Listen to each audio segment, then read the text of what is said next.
All right. Good afternoon, everybody. Welcome back to another edition of the Digital Culture Speaker Series. Today we have Anastasia Salter, who is an associate professor of English at the University of Central Florida and author most recently of Playful Pedagogy in the Pandemic, Pivoting to Games-Based Learning with Emily Johnson out of Routledge, and Twining, Critical and Creative Approaches to Hypertext Narratives with Stuart Moulthrop out of Amherst College. Dr. Salter serves as Vice President of the Electronic Literature Organization. So welcome, Dr. Salter, and thank you for being here today. Thanks for having me. And good evening, everyone.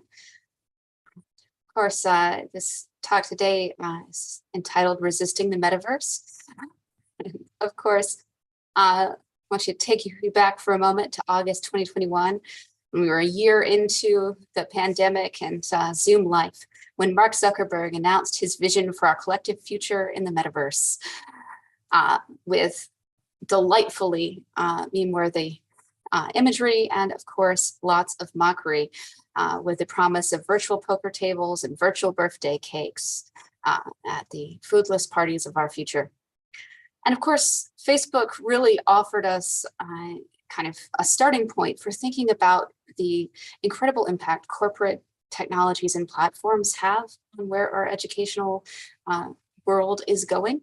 But also, of course, the metaverse in particular connects to all of the things that I study and am concerned with in our collective futures.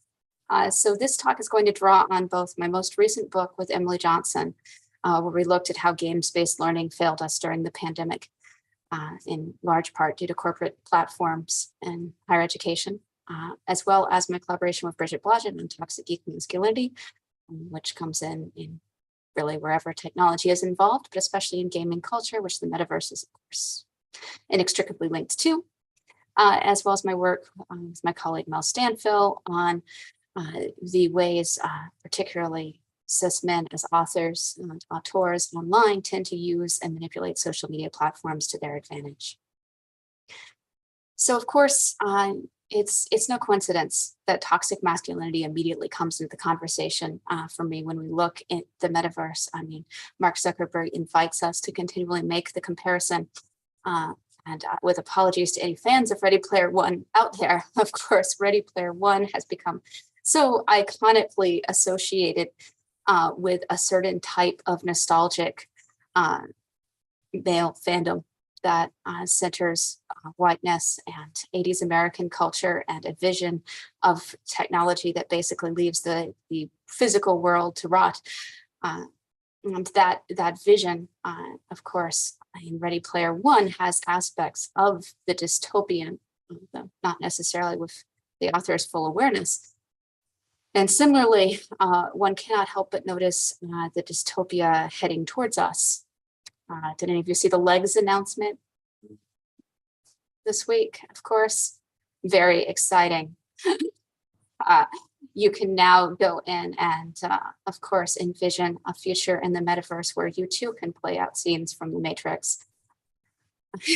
And of course, this delightful screenshot captures a future that it's not just Mark Zuckerberg that's selling.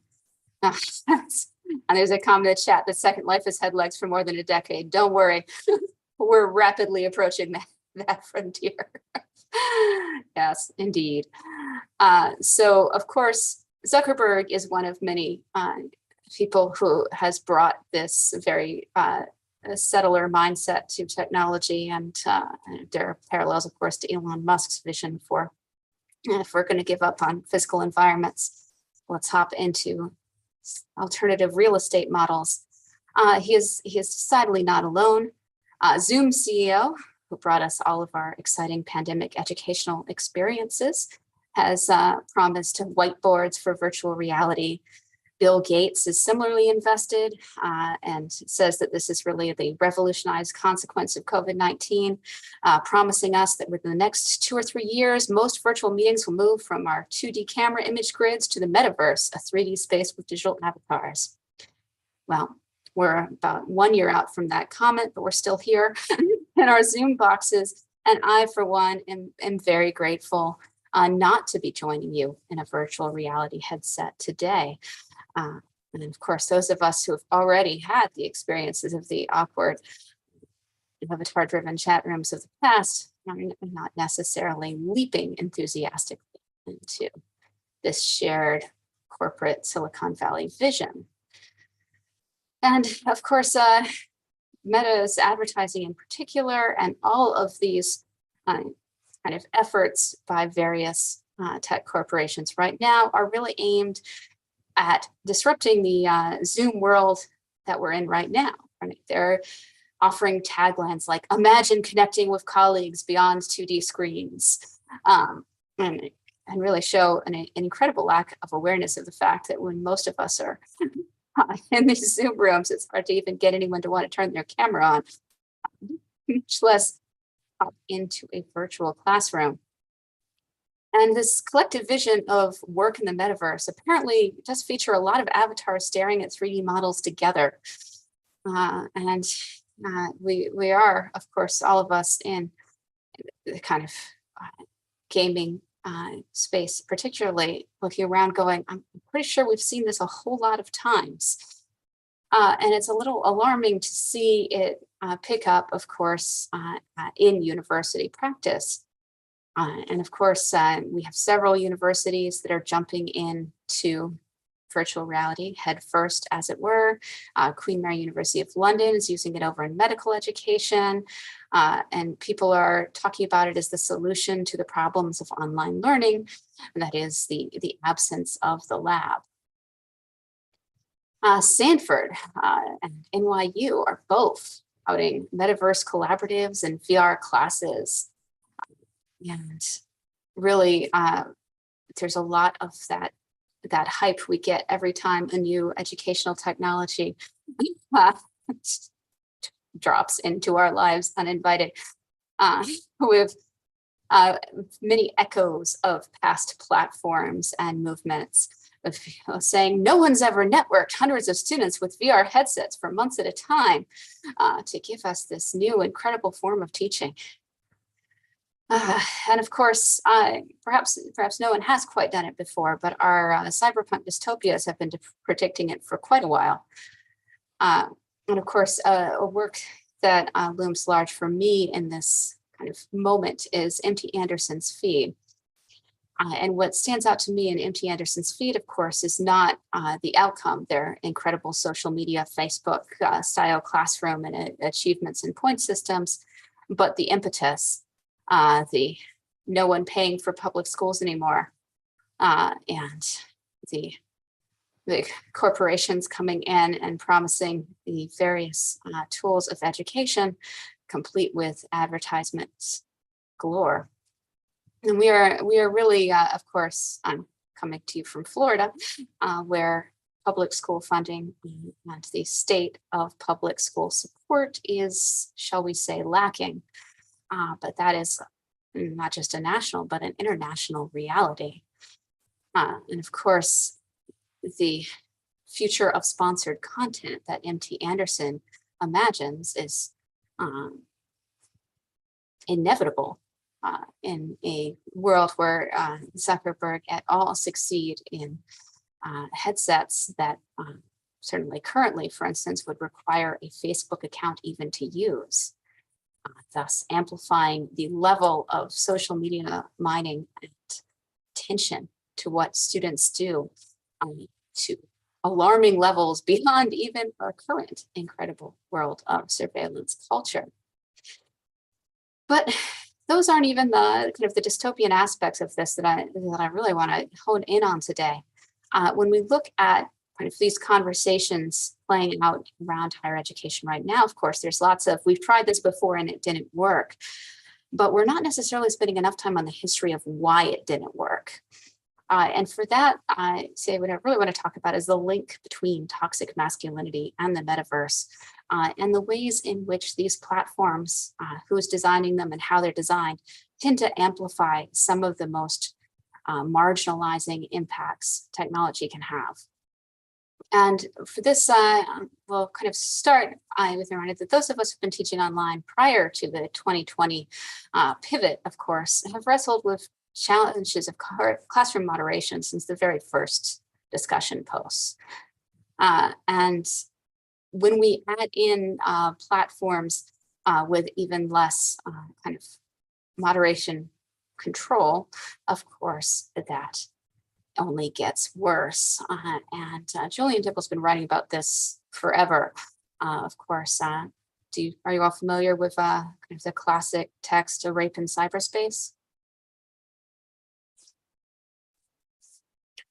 So of course, that in particular was very much a moment that's about the lack of control, kind of the loss of control over your account and what's said in your name. And of course, we also have the loss of control of the classroom as a space that is absolutely inevitable and a major part of what happened in, of course, Second Life. So the mutilated furries, flying phalluses, medical documents, some of the exciting moments of the Second Life classroom, many of which do in fact sound like a scene right out of Ready Player One.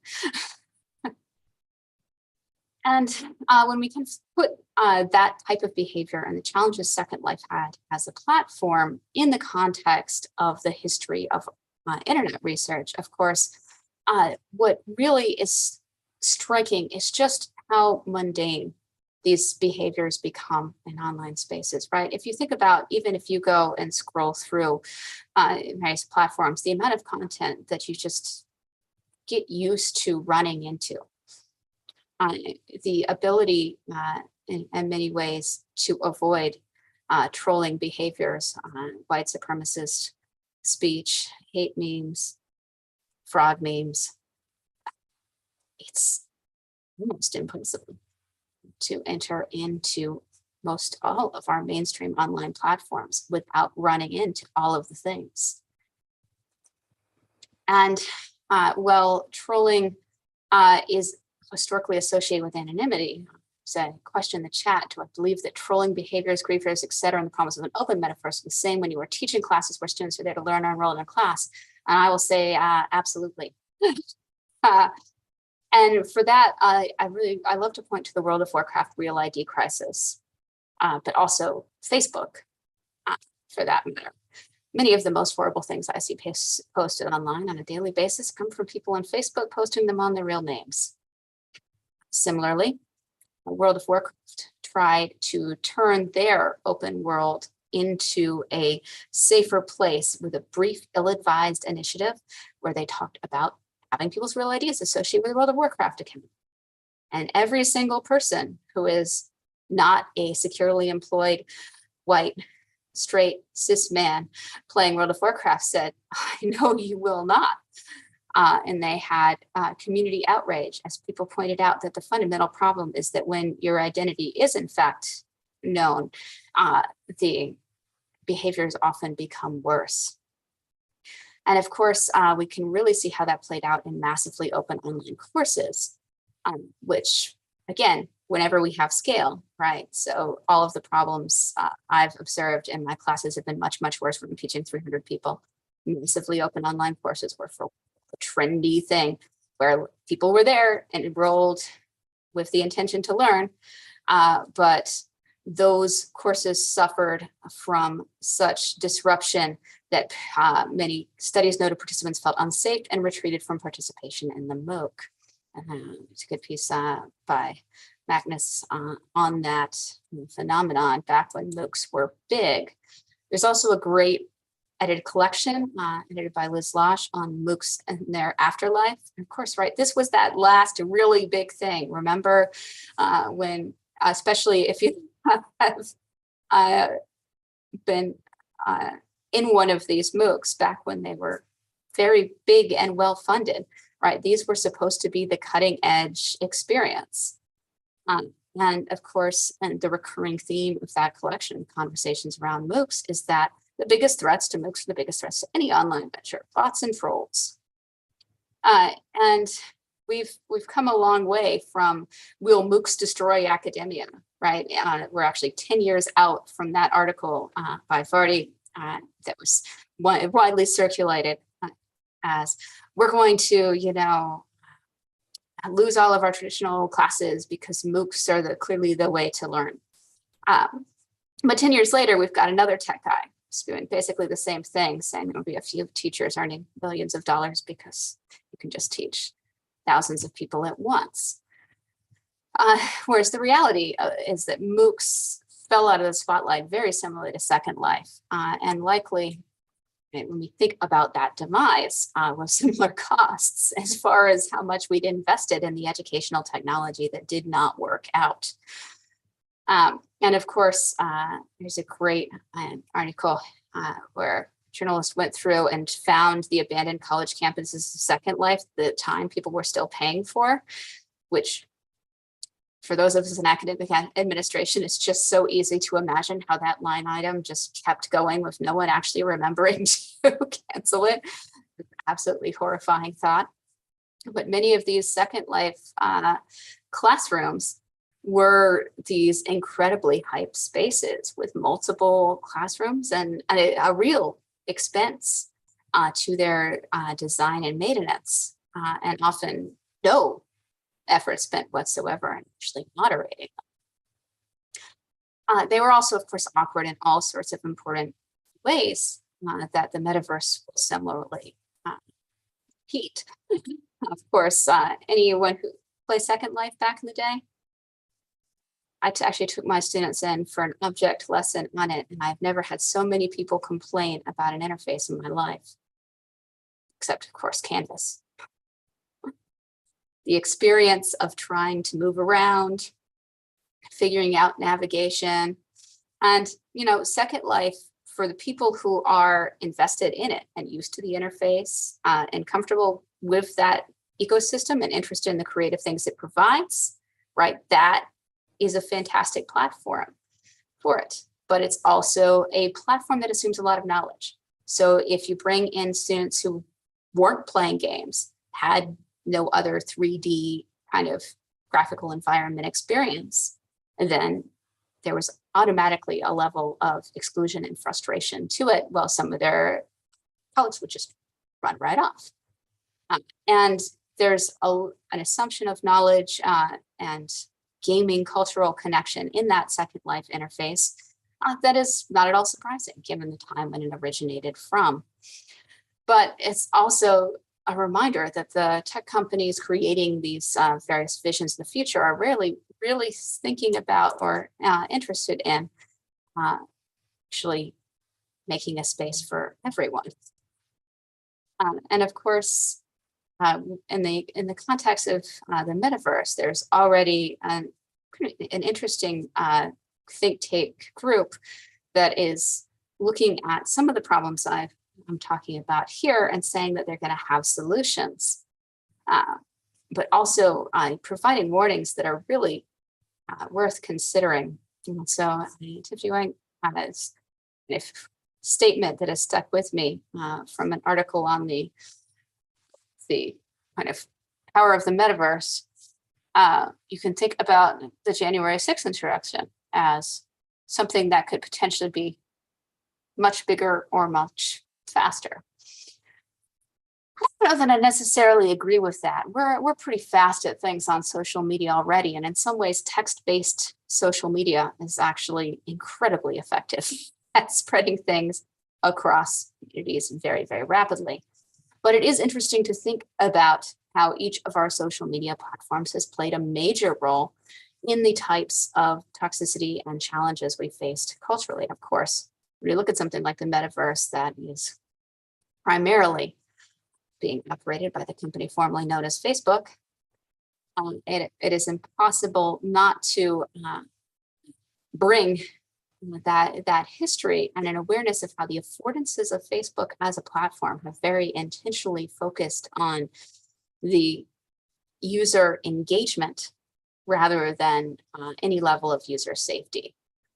And there are lots of examples of this, both politically charged, socially charged, around pandemic misinformation, But of course, one of the most recently notable is the fact that they had a lot of information on Instagram's effect on the mental health of teenagers, and she ignored it. And so when industry groups say that the industry tools will avoid the ills of social media, we wise to view that with significant suspicion and distrust.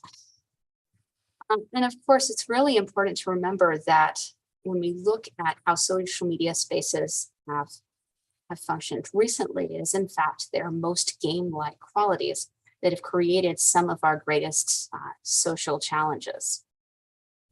Now, of course, I don't want to spend too much time on QAnon. I know you're all familiar with kind of how QAnon operates, but during the pandemic, and of course in the aftermath of the insurrection, there was a lot more conversation among game designers and people in the technology sphere, in particular, thinking about the ways in which our platforms, their game-based incentives, structures, metrics all encourage a certain type of play that in the case of QAnon for people participating became very, very real.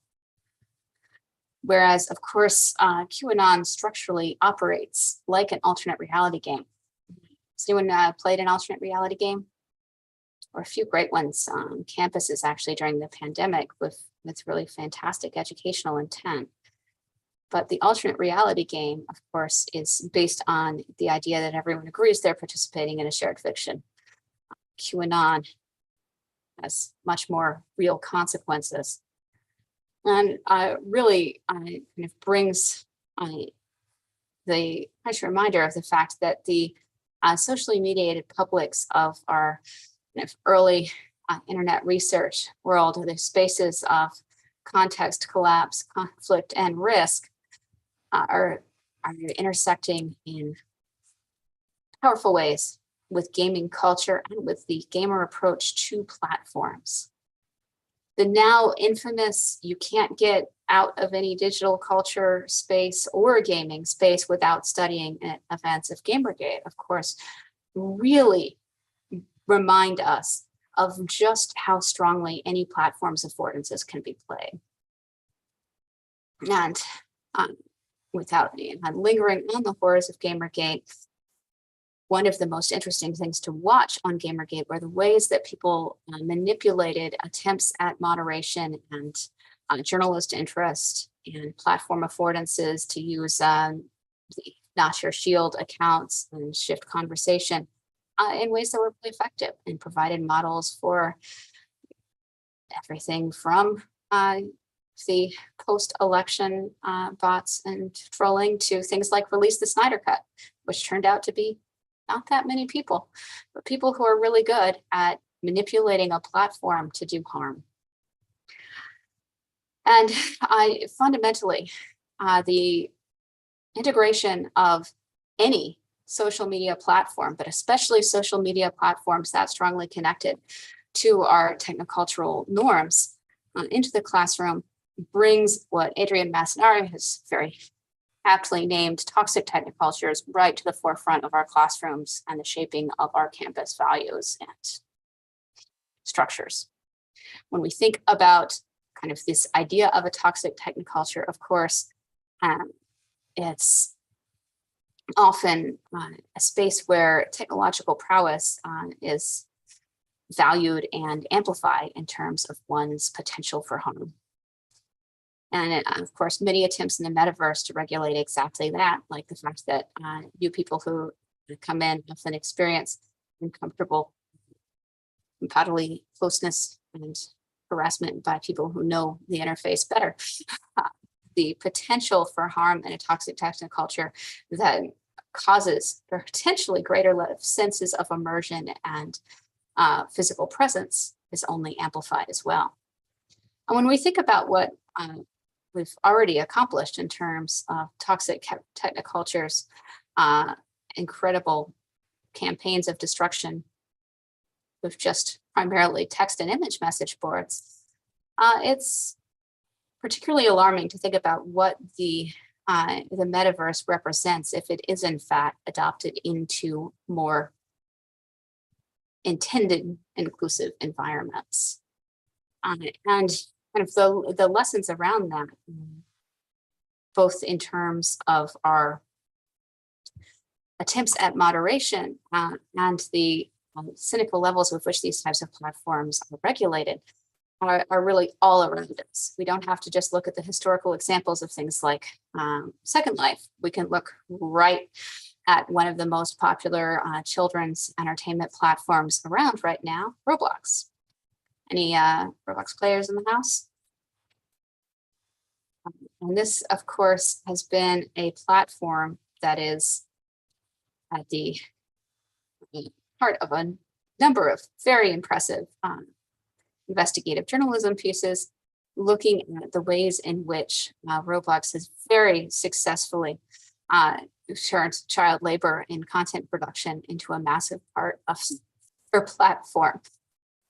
And of course, Roblox and Minecraft together represent two very significant mediations from which we can learn a lot, both of which have employed moderation to some success, while also bringing in so much of what the gaming industry does most destructively into classrooms, even where Roblox is used.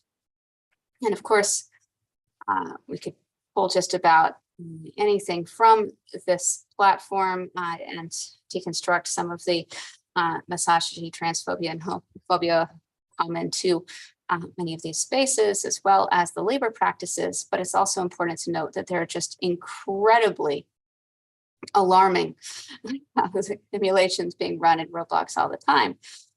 This one, of course, the Innsbruck's border simulator, is a outpost that was designed around the idea of a very strong, very just straight up Nazi political type of play.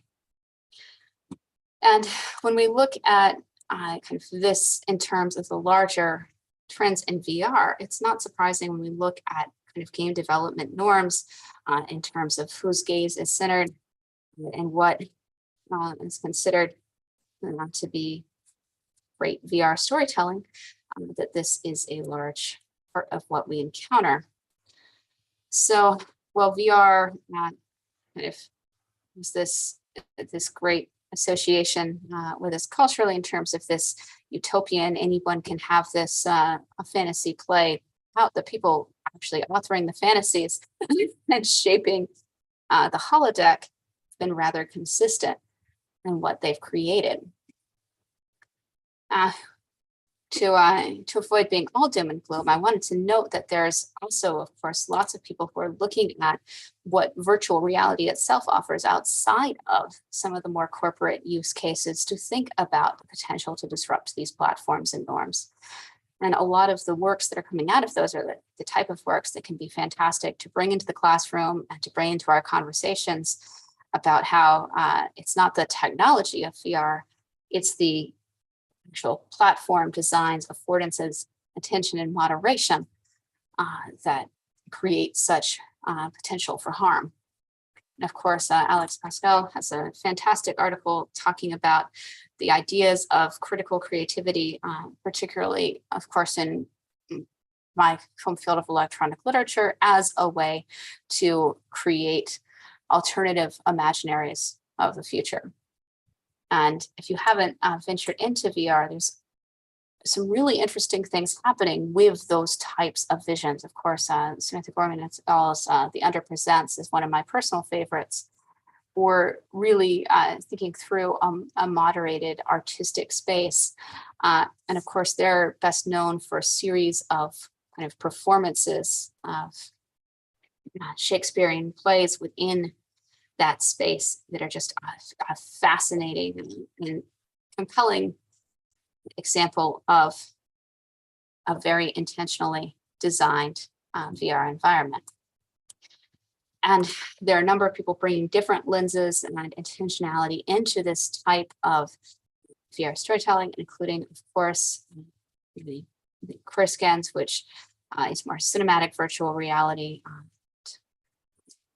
Very, very timely in many ways, always timely, unfortunately, around its AIDS narrative.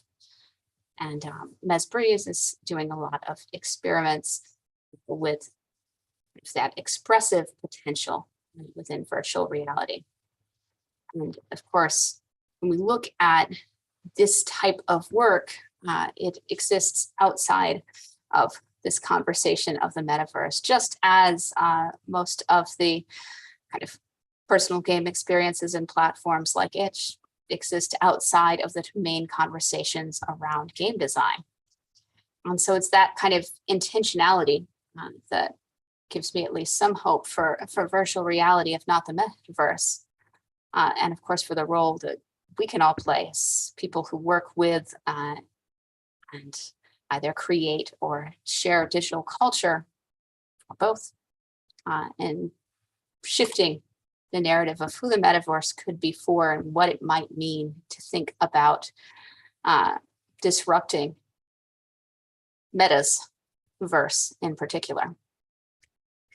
So I want to kind of turn to just a kind of a few closing thoughts from different scholars who have been thinking about these problems across both gaming culture and internet culture. And of course, one of those who I think really offers a very powerful model for thinking about the importance of feminist studies and approaching these sorts of platforms, Shira Chess. So, of course, her book that I would like to cite just for symmetry is Ready Player 2, which I also highly recommend. But her most recent book, Play Like a Feminist, really offers a call to action around the need to destroy the industry, disrupt the playground, and find ways to make games better.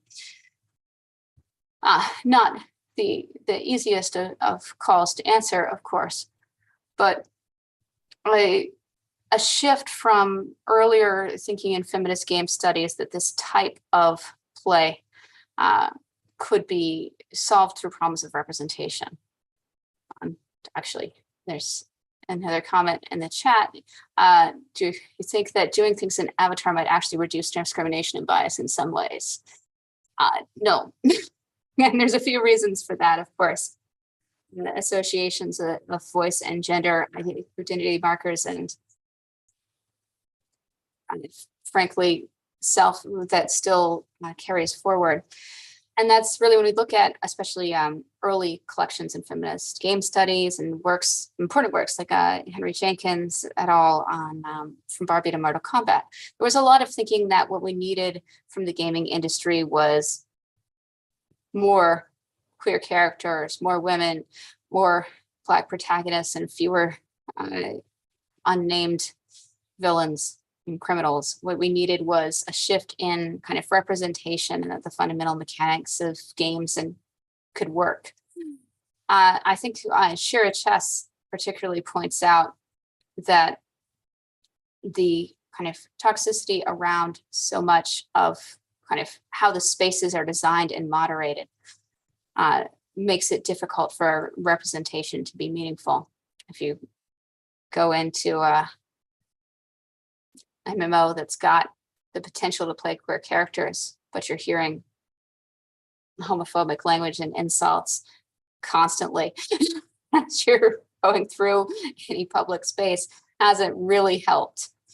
And of course, there are lots of people working within games and within industry spaces on the disruption of these types of norms, but it's very difficult to do it from within, particularly studios that engage in toxic labor practices and make it very difficult for anyone who doesn't fall into a certain model to even participate in shaping that future.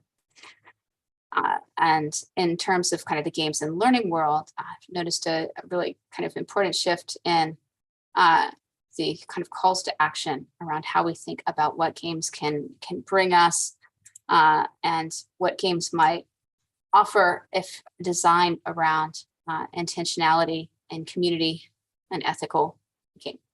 And really the ethical drive around games is likely to become even more pressing and difficult to navigate as we have to deal with everything from kind of the environmental impact to the pushes of next levels monetization and data mining that are ultimately embedded in so many of the platforms we use without necessarily bringing that awareness into our interactions.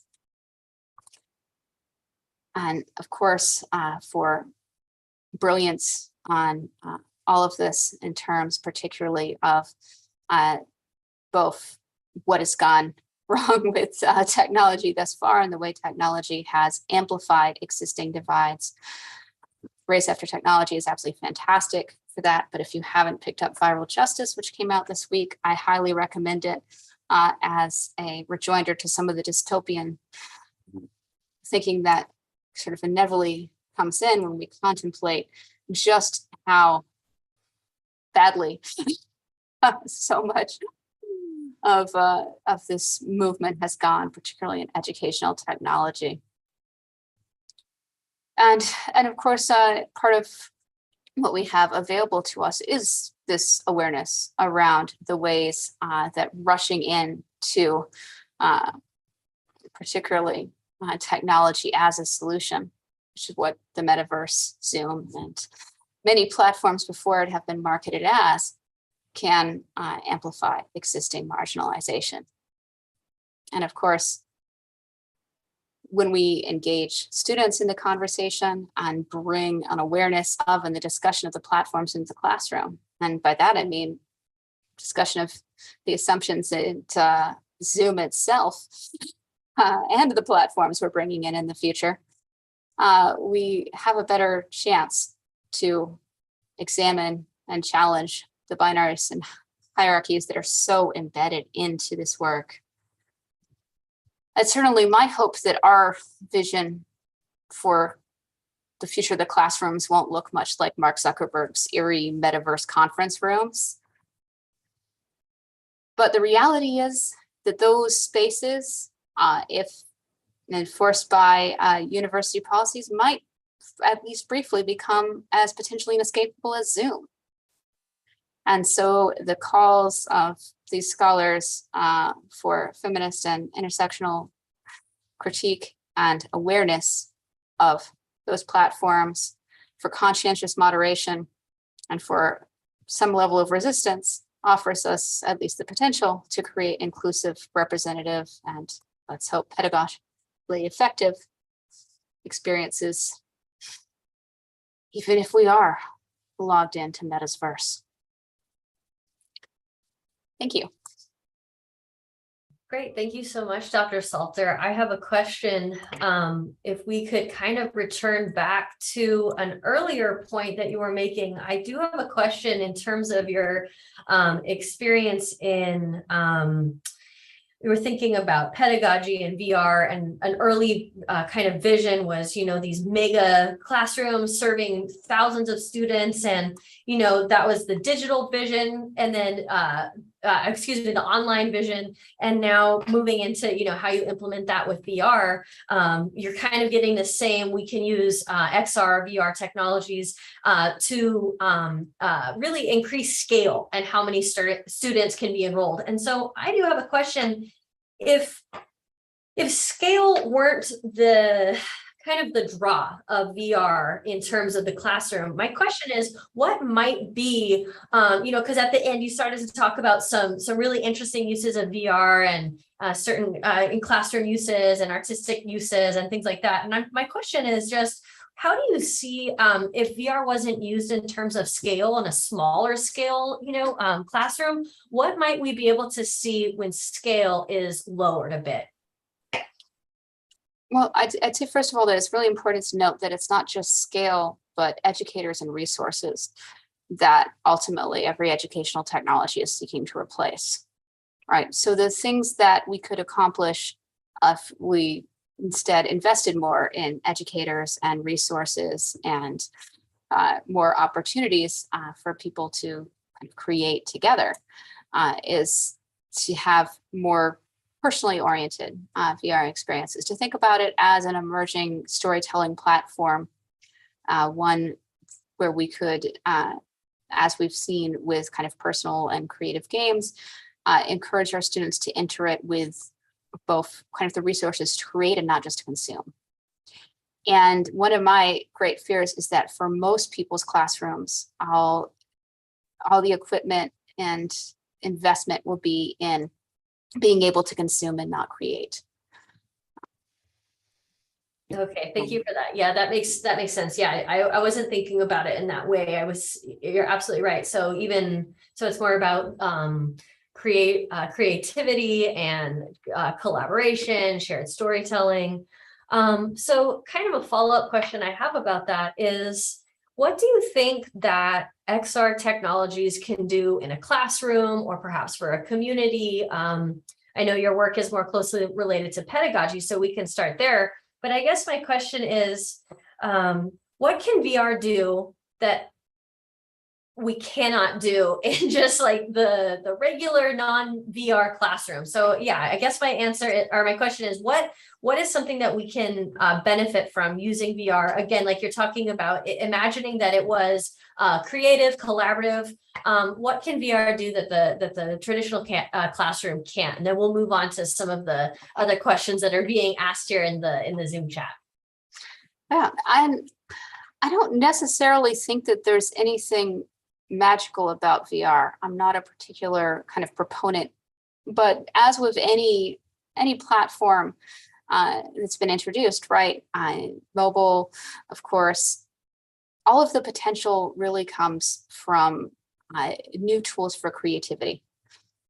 So much of what I've seen come out of the classroom that's interesting in mixed reality is when students are using tools to build augmented layers around the environments they're in, when we're rethinking our campus and our community spaces, historical sites, and the ways in which we can communicate and share around those spaces. And with virtual reality right now, honestly, teaching VR development is so filled with barriers that, while there are programs doing it and we've made attempts as well, it's not really practical yet. So an investment in building the tools that allow people to create meaningfully without being programmers, and all of that kind of removal of barriers is what will make VR interesting in the classroom to me.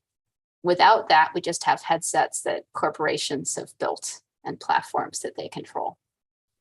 Okay, yeah, thank you for that answer. I am thinking of, the ways in which students have become kind of built a literacy over the years, and how that's been a focus in terms of coding and in terms of, media creation and things like that. And I do wonder if VR will kind of be added into that ecosystem of media literacies, technical literacies that younger students use in K through 12, and then maybe they perhaps engage in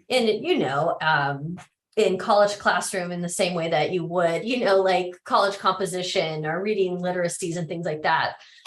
So something to think about, but you're definitely right that the creativity aspect is essential. And to be a creator, you have to have so much infrastructure and knowledge and all of these things before you even get to the classroom that I think provide barriers, or create barriers for that to happen.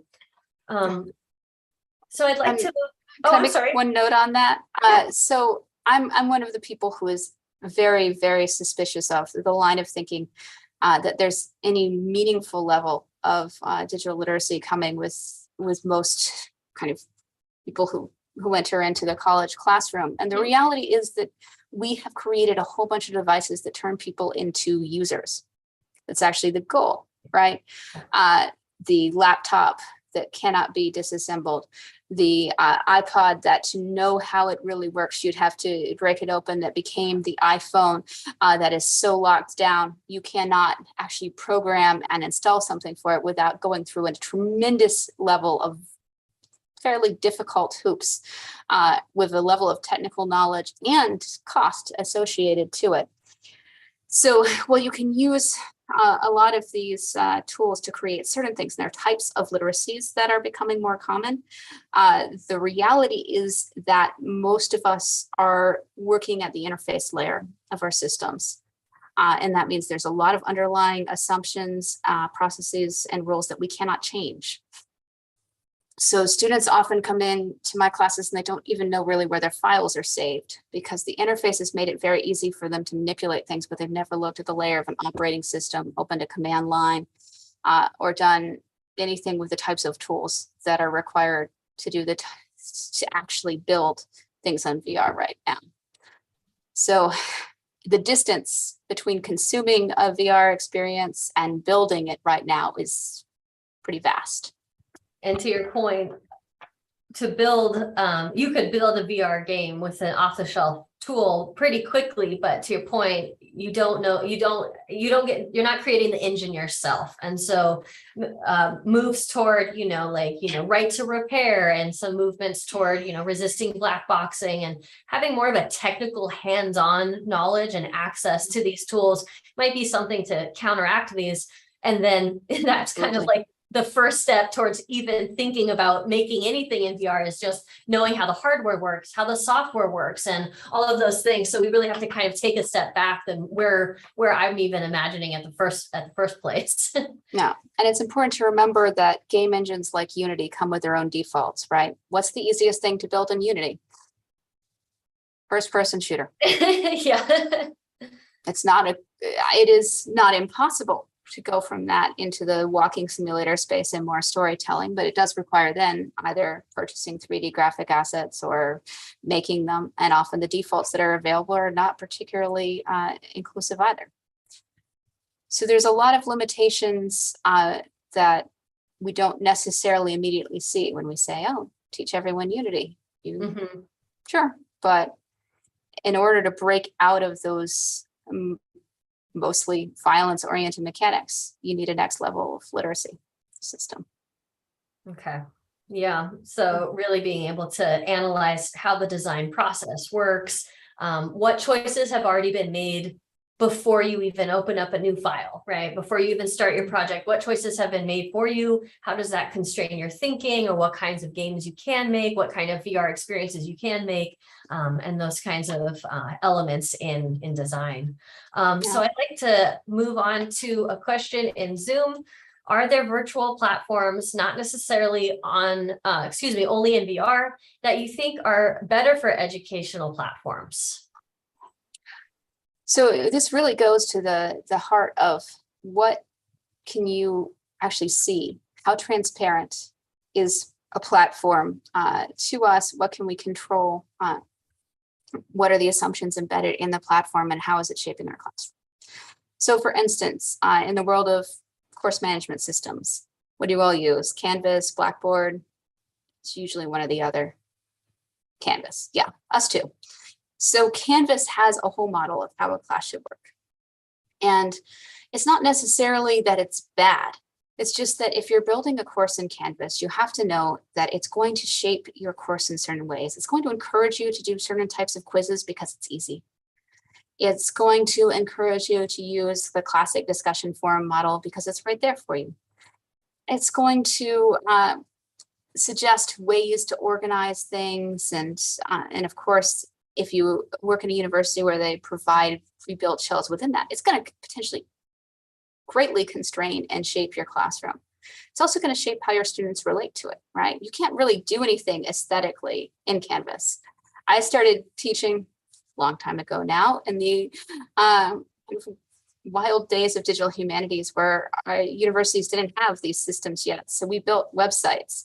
So I would build websites with cyberpunk designs and a whole aesthetic to the class, and clips and content that was probably copyrighted in ways that it shouldn't have been in the class. So those platforms were freer. We had fewer constraints and more control over the aesthetics and the experience of students. So the more constrained a platform is, the more it is determined what education looks like, the harder it makes it for us to innovate or explore or create or change the system, the worse it is for learning, in my book. And VR, of course, inherently, when we kind of look at the types of interfaces that we're likely to consume it on, we're often going to be put in positions of having even less control. Educators are not going to go build their own VR experiences for every class. You're going to use something out of a box. You're going to potentially pay a textbook company that has built something with certain assumptions. And that's not to say there won't be better or worse content out there in terms of inclusion and value and meaningful historical simulations that are being created right now in that context. It's just to say that there will be a lot that is outside of our control.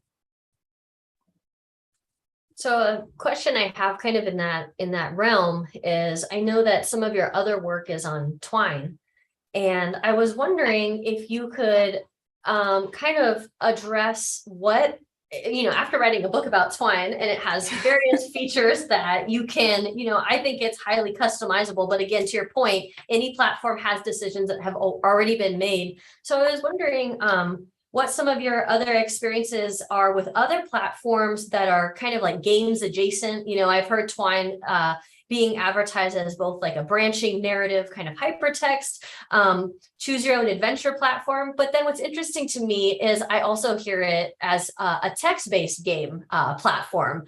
And so I'm wondering, in these multiple instantiations, how you see a platform like Twine compared to, you were talking about Unity. What are some kind of strengths of Twine and why in that way, especially in relation to creativity, kind of control and design, and even related to like the playfulness of learning and creating? Yeah. So the way I look at any platform that games adjacent is I consider what's the default verb. What's the easiest type of interaction this is going to allow people to create? The reason I like Twine so much and wrote a book on it is because given its text-based linking structures, there's incredible flexibility in the verbs. You can create a wide range of experiences with different types of interaction, and that's why you hear it marketed in so many different ways. There's also kind of at the greater procedural layer, the ability to create story formats for Twine that do different things. I actually have a team of students who've been building a mixed reality format for Twine to explore that. But then, of course, there's platforms like Bitsy. If anyone's used Bitsy, it's a very constrained mini game tool. But what's really cool about it is that the default verb of it is conversation. It's interaction that generates text. So when you create something in Bitsy, there's no kind of impulse to try to create something that falls into the tradition of a violent video game. So you'll have to automatically think about what you're making differently. Similarly, RenPy is a fantastic one for teaching with, although it's a little challenging because it has a Python core. It can be manipulated pretty easily, and it creates visual novels. So again, everything there is based on dialogue. And so talking is at the heart of anything you make in RenPy and anything. And so the default verb shapes the type of story you're going to tell and shapes the world you build and what you can do with it. Yeah, thank you so much for that answer.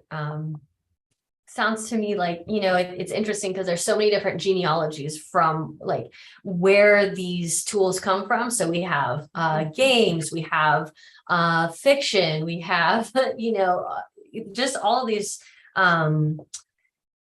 legacies of narrative versus interaction, all these different things at play. And so I think it'll be interesting to see what emerges and continues as VR. It really seems like it was a buzzword back in like the 80s and 90s. It kind of went away for a while because people were like, no, this isn't very interesting. And then, it's back in full force now that, technology has kind of come along in different ways in terms of like realism and affordability kind of in so many ways. And so it will definitely be interesting how this kind of develops and what additional creativity platforms and collaborative platforms are created in VR in the future, and if they do happen or if they kind of fizzle out like they have in past years. So I guess all we can do is wait and see. Well, in the meantime, we have lots of dystopian visions of those futures to keep us company, and science fiction writers are certainly on it. Yes. All right, well, it looks like we're coming up on the time here and we're out of questions. So I want to thank you, Dr. Salter, for being here with us tonight. And we'll see everybody again next week for another discussion. Thank you all for joining us. Thanks for having me. Okay, so I just wanted to let you know that we